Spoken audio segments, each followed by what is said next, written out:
Yo les gens, c'est Chichi et puis aujourd'hui on se retrouve pour la première vidéo de ma chaîne. Alors bon, ce sera une vidéo très simple où je vais vous faire juste le room tour de mon élevage pour bien commencer la chaîne sur de bonnes bases. Et on commence tout de suite par l'espèce la plus explosive de mon élevage, les Phédol pallidula. Alors bon, les Phédol pallidula, c'est la première espèce que j'ai obtenue en élevage.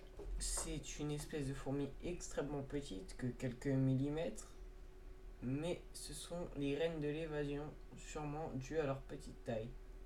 Elles sont magnifiques et elles sont très attachantes. Elles peuvent produire des majors et sont vraiment voraces.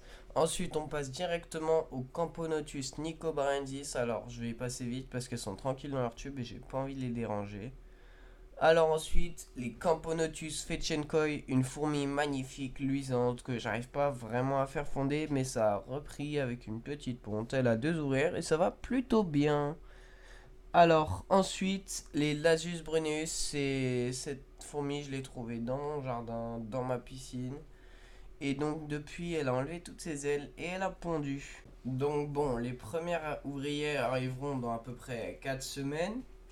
Et je m'attends franchement à du lourd. Même si elles n'auront pas tout de suite leur coloration, je pense que ça va vraiment être rigolo. Alors ensuite on passe à une espèce de dingue, les Acanthomermex thailandensis.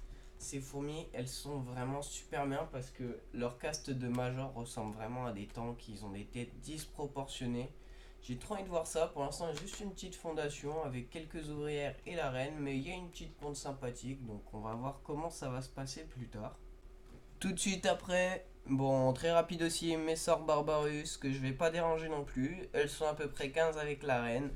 Et puis, tout se passe bien, donc je vais les laisser comme ça. Je vous en ferai peut-être une vidéo dédiée. Alors, avant-dernière espèce de mon élevage, les Meranoplus bicolores. Cette espèce dingue, vraiment très molle, mais je la trouve super mignonne dans un petit terrarium comme ça. Elles sont à peu près 120, et franchement, avant je comprenais pas pourquoi les gens l'aimaient bien. Je les ai prises comme ça pour essayer de faire de la reproduction, mais ensuite je leur ai fait un petit terrarium et puis je trouve que depuis, bah déjà ça bombarde et de deux c'est vraiment magnifique. Je pense qu'elle est dans mon top 3 parce que vraiment c'est dingue, il y en a tout le temps dans les aires de chasse, il y en a de partout, c'est trop dingue. À chaque fois elles font un truc, elles prennent de la terre, une mouche, c'est vraiment super rigolo à observer. Regardez, on les voit se dandiner dans l'heure de tube.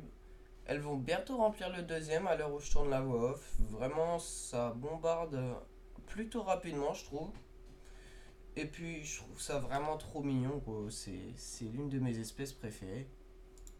Je sais pas si on va pouvoir apercevoir la reine, mais je pense bien que vous allez pouvoir voir tout le couvain qu'il y a. C'est dingue. Le premier tube est rempli, pourtant la réserve d'eau est vide.